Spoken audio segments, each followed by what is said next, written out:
Hello, and welcome to the next episode of the Daily Fake News, where we're going to follow how international situation intensifies.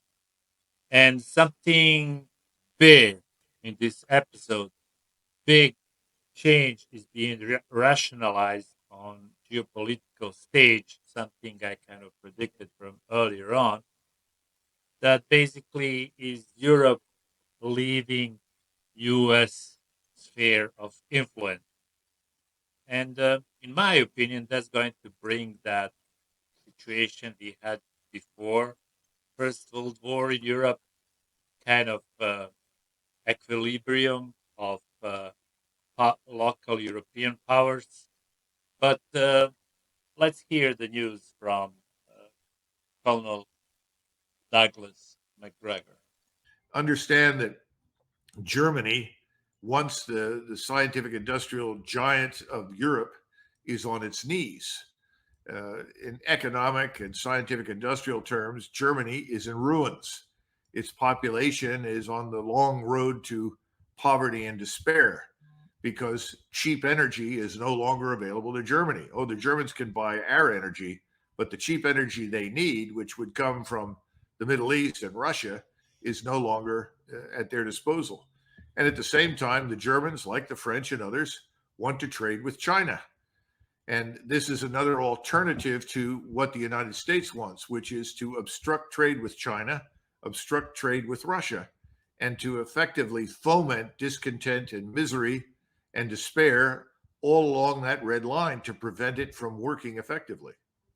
So, strategically, what's happening in Egypt is very, very bad because if Sisi is the man that I think he is, he's sitting there in Beijing talking to Mr. Xi, the president of China, and says, well, Mr. Xi, we're in trouble.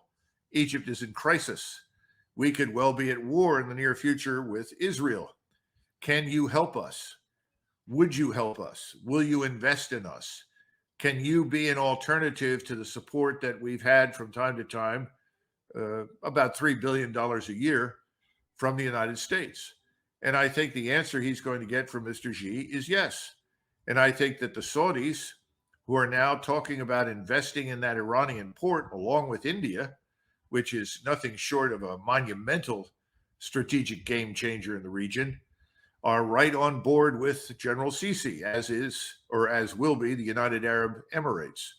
So, what's happening in the region today is much more important than just four Egyptian soldiers being killed or wounded by the Israelis. What's really dying at the moment in the Middle East is any semblance of our strategic power and influence.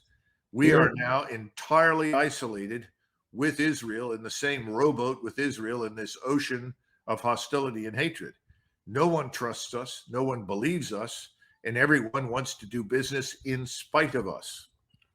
Colonel, this is a gifted and, if you don't mind me saying, brilliant analysis and explanation of your understanding of how weak the United States is and how perilous Israel is at the time. Do we know why IDF soldiers wounded and killed Egyptian soldiers?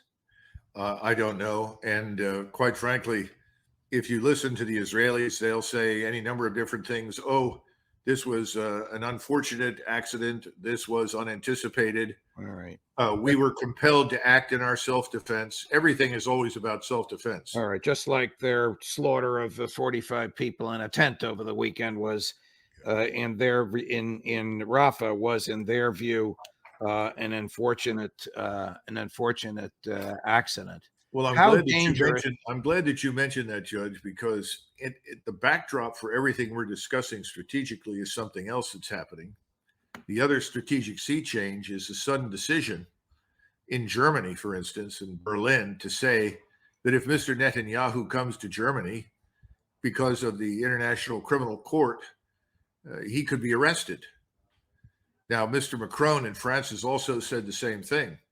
This is in addition, of course, to the recognition of Palestinian statehood by Spain, Norway, and I've forgotten who the other participant is. Ireland. Ireland, that's right.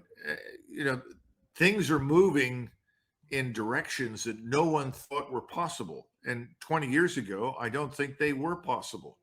But today, this is not just about Israel. This is a signal to the United States. We're prepared to move on without you.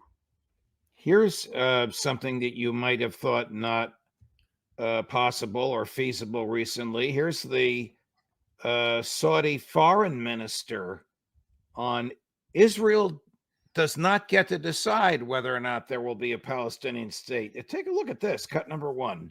Israel doesn't get to decide whether or not the Palestinians have a right to self-determination.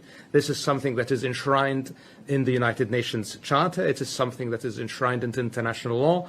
It is also a founding principle of the United Nations decision to found Israel. So, it is absolutely necessary that Israel accepts that it cannot exist without the existence of a Palestinian state, that its security is served by building a Palestinian state. So we hope sincerely that the leaders in Israel will realize that it is in their interest to work with the international community, not just to strengthen the Palestinian Authority, but to finally establish a Palestinian state along the 1967 borders, as everybody understands is the right thing to do.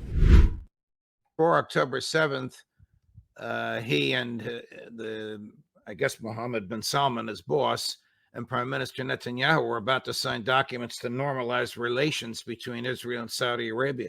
Doesn't sound like that is conceivable now with the current attitude amongst Israelis and position of the Israeli government that there shall never be a Palestinian state. No, I think very clearly those options are foreclosed now by the Saudis and virtually everyone else in the region. There is no longer any room for much discussion. And of course, no one should be surprised by this because Mr. Netanyahu has made it very clear that it's either his way or the highway for everyone. The only state that signs on for unconditional, unquestioned support of whatever Israel wants to do at this point is, of course, Washington.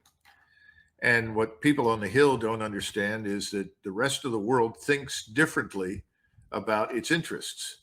Now, again, I have to understand the interesting position today that Germany is in, not just Europe, but most important Germany, as well as the rest of the populations in the Middle East. The Germans are moving inch by inch, intellectually, mentally, and strategically in the direction of Russia. We are going to see a definitive break between the United States and Berlin in the months ahead, because that's the only way Germany can recover economically and hold its society and population together. And what happens in the Middle East is inextricably intertwined with that German need. Germany has historically had good relations in terms of trade and commerce, not only with Russia, but also with Iran, and before Iran, Persia, as well as Turkey. The Turks, who are, at least in theory, still NATO members and quote unquote genuinely allied with the United States, they are having to choose sides as well. And they cannot support us in what we are trying to do in the region in support of Israel. So the whole region is now coalescing into a block of nations that have friends and supporters in Europe and in Asia. Well, I hate telling you, I told you so, but I told you so.